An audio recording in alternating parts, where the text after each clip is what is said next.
Olá, no vídeo de hoje nós vamos falar sobre a exposição excessiva ao mundo digital e como ela pode afetar a sua criança.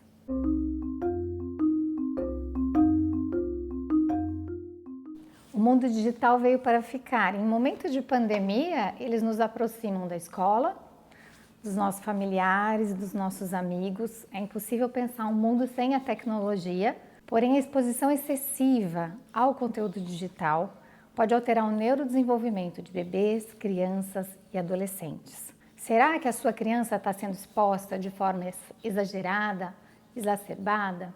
Uma pesquisa da TICS Online Brasil de 2018, avaliando mais de 2.000 famílias, constatou que crianças de 9 até 17 anos estavam extremamente expostas a conteúdo digital, com impacto no seu desenvolvimento, na sua saúde emocional e na sua forma de encarar o mundo. 20% dessas crianças já estavam tendo distúrbios do sono e disfunções alimentares. 16% estavam expostas a conteúdos de como machucar a si mesmo. 14% estavam expostas a formas de como cometer suicídio. 11% tinham contato a conteúdo de como usar drogas ilícitas. 26% já relatavam cyberbullying, as ofensas vindas de outros indivíduos na internet. 16% tinham acesso a conteúdos inadequados, conteúdos sexuais, conteúdos inapropriados para a faixa etária. 24% com uso excessivo de internet, tempo de hora na frente da tela. 25% já demonstravam não conseguir controlar ou diminuir o tempo do uso de telas, indicando um vício digital. Por tudo isso, em dezembro de 2019, a Sociedade Brasileira de Pediatria montou uma cartilha com hashtag Menos Tela, Mais Saúde, para orientar pais e profissionais sobre o excesso do uso de tela e o impacto que ele está causando nas nossas gerações. E todo esse processo se refere a crianças típicas. Nós não estamos falando de alterações em crianças atípicas, crianças com alteração do neurodesenvolvimento ou transtorno do espectro autista. Todo esse alerta é para a população típica tradicional. Em janeiro de 2022, a Organização Mundial de Saúde já inclui no próximo CID, no CID-11, o vício digital como doença, que afeta as nossas crianças, adolescentes e muitos adultos. Além da dependência digital, existem fatalidades associadas ao uso da internet, os chamados jogos de desafios, onde crianças e adolescentes são incitados a fazerem atos que o colocam em risco, mas que no momento que eles fazem, que eles filmam e colocam na internet, eles ganham pontos ou eles passam de etapa nesses jogos.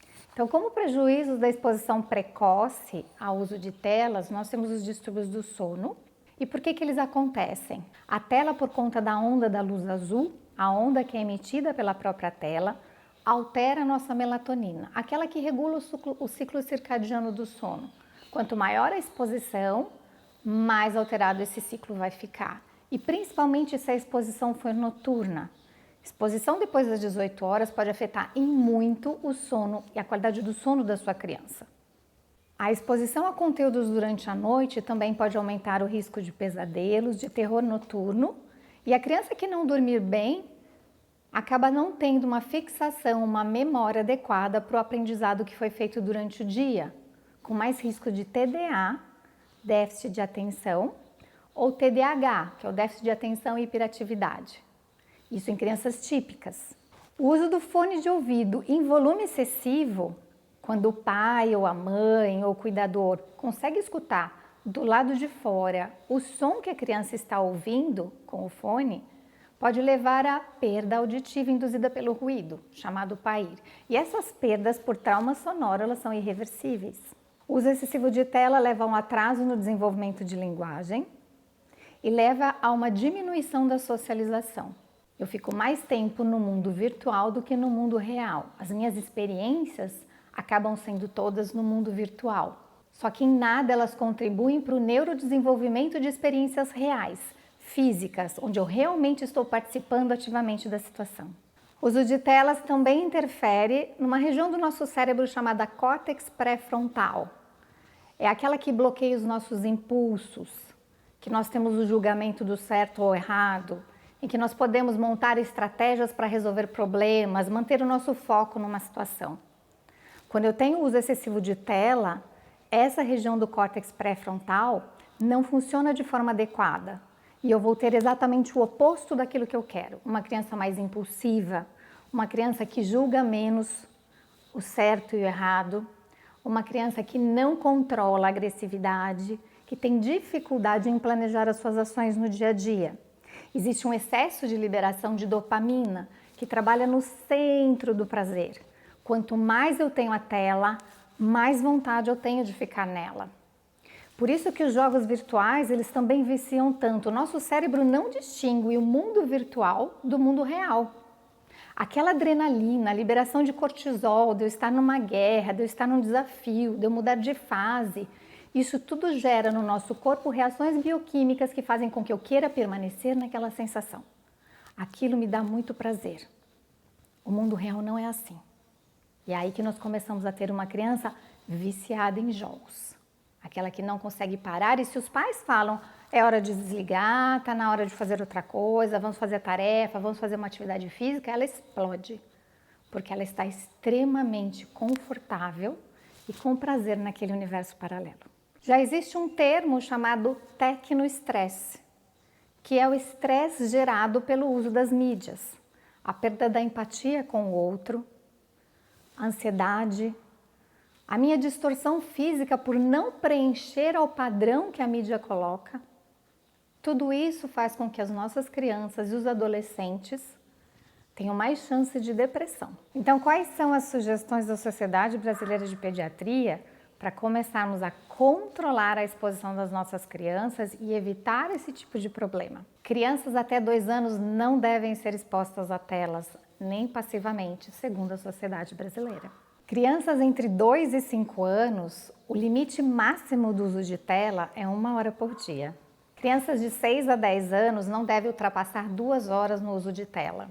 Adolescentes com idade entre 11 e 18 anos não devem passar de 3 horas de tela por dia, muito menos de jogos eletrônicos e jamais virar à noite jogando com os coleguinhas. Não permitir que eles fiquem isolados em quartos, incômodos, sem você saber qual é o conteúdo que está sendo veiculado.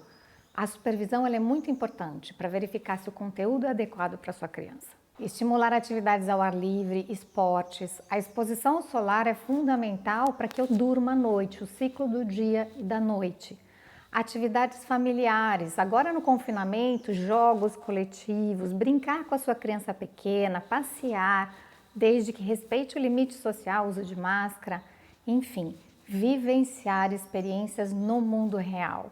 A mídia, ela vai ser utilizada para a parte escolar e pode ser utilizada de forma recreativa, respeitando os horários e com os pais atentos em como é que essa criança está se comportando quando precisa desligar, como ela se comporta quando ela tem esse limite colocado, ela se desestrutura, não se desestrutura, o mundo dela caiu.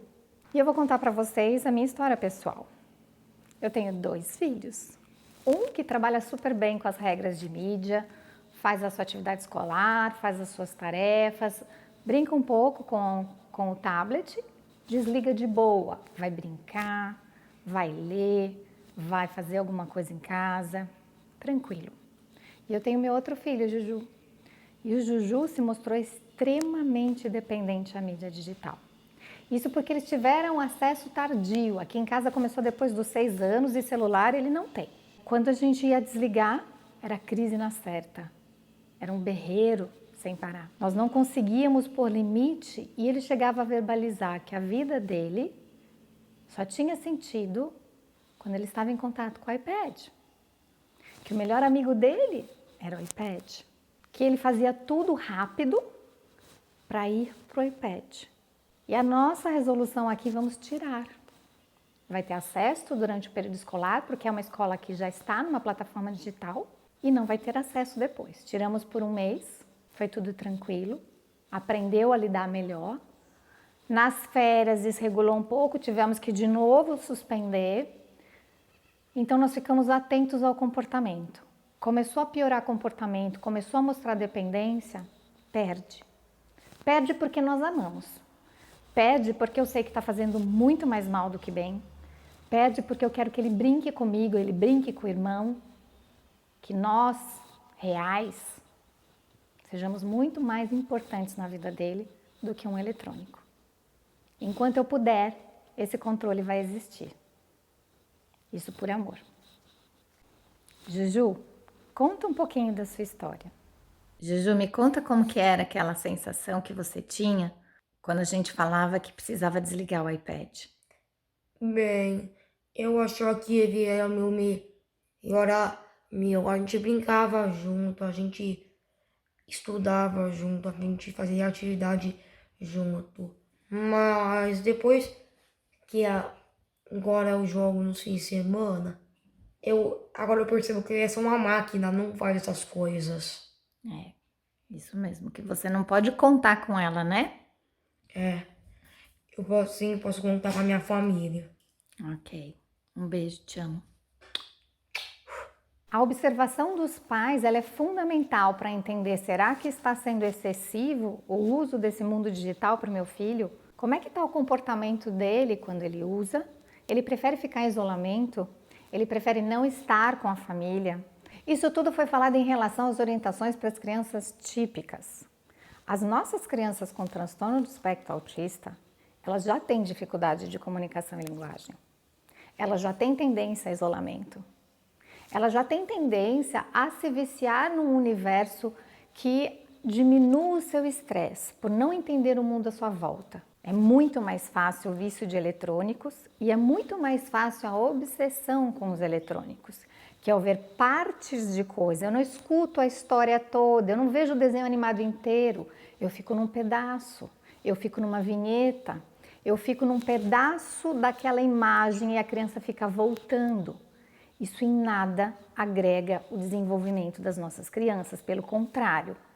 Se durante a pandemia, a sua criança que já não está fazendo terapias, não está conseguindo acompanhar a escola online, e ela fica nesse mundo digital o tempo inteiro, nós podemos ter regressão de comportamentos, piora de coisas que já tinham sido conquistadas, por conta da mídia excessiva. Então a atenção é fundamental. Ela deve ser usada com supervisão, ela pode ser usada para aprendizado, para alfabetização, mas ela não pode ser liberada livremente para essa população que já tem dificuldade em todos os setores, que numa criança típica ela já piora. O impacto nas nossas crianças vai ser muito maior. Em nada as telas lembram o contato, do estar próximo, do carinho, do afeto, da comunicação e troca humana, do brincar, do explorar. Tudo isso faz parte do desenvolvimento humano. E quanto mais as nossas crianças tiverem experiências reais, melhores elas vão se desenvolver. Mais informação para esse sistema nervoso central se estruturar de forma adequada, planejar as ações, interagir com o semelhante. O que eu notei durante a pandemia foi uma grande piora de várias crianças. Porque perderam a sua rotina, porque perderam a sua estimulação específica com terapeutas e porque foi liberado, como se tivessem de férias plenas, o uso de telas 24 horas por dia. Essas crianças acabaram perdendo habilidades. No meu consultório, muitas vezes a orientação é suspender a tela totalmente por 30 dias. Principalmente quando eu verifico a dependência que essa criança tem em relação às telas. E a melhora é enorme. Lembrar que qualquer vício, ele vai levar algumas semanas para que aquele desejo enlouquecido de ter o que me vicia vá embora. São pelo menos 3 semanas. Nesse período, essa criança pode ficar mais irritada, mais agitada, porque ela busca por aquele prazer que ela perdeu. Quando a gente tira e a criança volta a ter experiências no mundo real, os ganhos são muito grandes. Comunicação, contato visual, planejamento do mundo ao seu redor. O contexto muda completamente. Mas os pais precisam realmente conseguir retirar a tela. Nós não podemos controlar a pandemia fora das nossas casas, mas nós podemos sim controlar absolutamente tudo o que acontece embaixo do nosso teto. E como nós vamos conduzir as nossas crianças durante esses tempos difíceis da humanidade como um todo. Então vamos usar com sabedoria. A tecnologia ela veio para ajudar, mas se nós não tivermos um controle, ela vai atrapalhar em muito toda a nossa geração Terra. Até o próximo vídeo.